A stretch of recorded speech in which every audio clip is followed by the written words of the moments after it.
नमस्कार मित्रों, खेल और खिलाड़ियों की आवाज़ खेल पथ में आपका हार्दिक स्वागत है। दोस्तों, लंबी जद्दोजहद के बाद भी उत्तर प्रदेश के लगभग 250 अंशकालिक खेल प्रशिक्षकों को outsourcing company T&M consulting private limited Dahisar Mumbai ने उनका दिसंबर 2023 और जनवरी 2024 का मानदेय नहीं दिया है।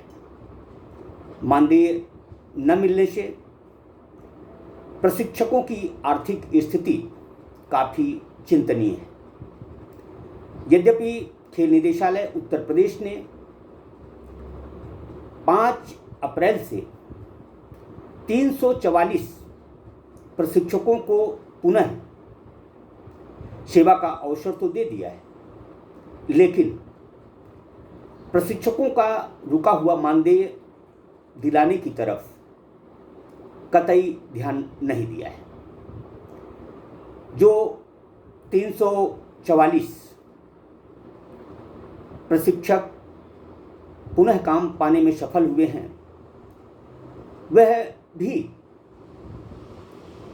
कंपनी के कामकाज से, कंपनी की हीला हवाली से परेशान है। लगभग 50 प्रशिक्षक ऐसे भी हैं जिन्हें सेवा का अवसर ही नहीं मिला है। ये प्रशिक्षक असमंजस में हैं कि आखिर उन्हें पुनः सेवा में क्यों नहीं लिया गया।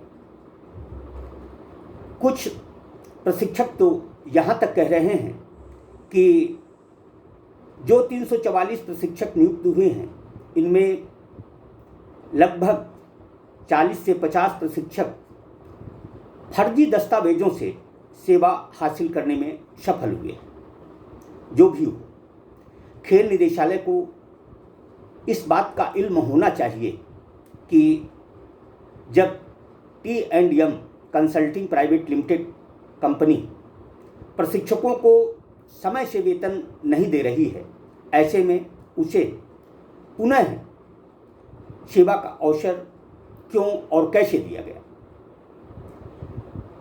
यद्यपि अमन परिधि और T&M कंपनी की 3 साल की अनुबंध अवधि समाप्त हो चुकी है, बावजूद इसके खेल निदेशालय ने अपनी पीठ थपथपाने के लिए इन कंपनियों के माध्यम से पुनः 344 प्रशिक्षकों को सेवा का अवसर तो दे दिया, लेकिन उनका दिसंबर 2023 और जनवरी 2024 का रुका हुआ मानदेय दिलाने की तरफ कोई कोशिश नहीं की। प्रशिक्षकों को मानदेय न मिलने से जहां वह और उनके परिवार गुर्बत के दौर से गुजर रहे हैं, वहीं अब कुछ प्रशिक्षक यदि कुछ दिनों के अंदर मानदेय नहीं मिला तो T&M कंपनी के खिलाफ अदालत का दरवाज़ा भी खटखटा सकते हैं। प्रशिक्षक आखिर ऐसा क्यों न करें। एक तो ये प्रशिक्षक बहुत कम मानदेय पर सेवाएं दे रहे हैं, ऊपर से इन्हें यदि समय से मानदेय नहीं मिलेगा तो इनका गुजारा कैसे चलेगा। इतनी सी बात न ही आउटसोर्सिंग कंपनी T&M को समझ में आ रही है, न ही खेल निदेशालय उत्तर प्रदेश के अधिकारियों को।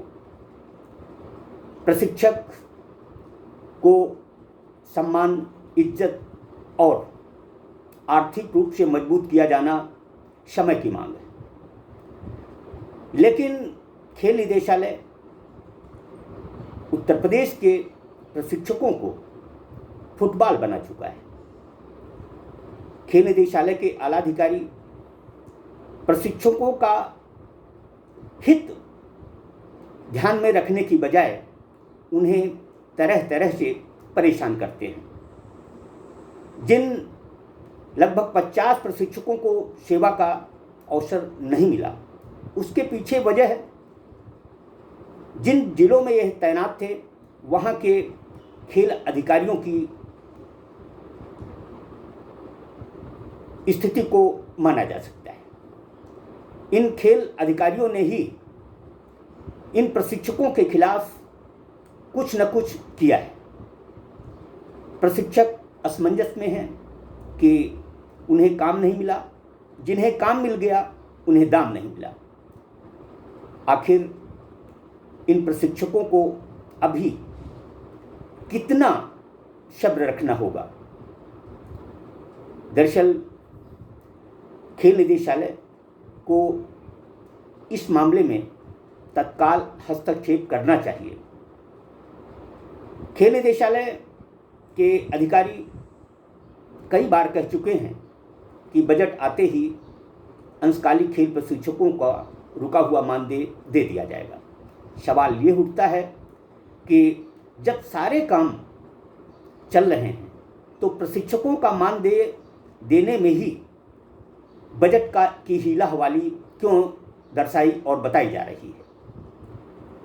यदि प्रशिक्षकों को समय से पैसा नहीं मिलेगा तो आखिर वह अपने कर्तव्य का निर्वहन पूर्ण ईमानदारी और निष्ठा के साथ कैसे कर सकते हैं।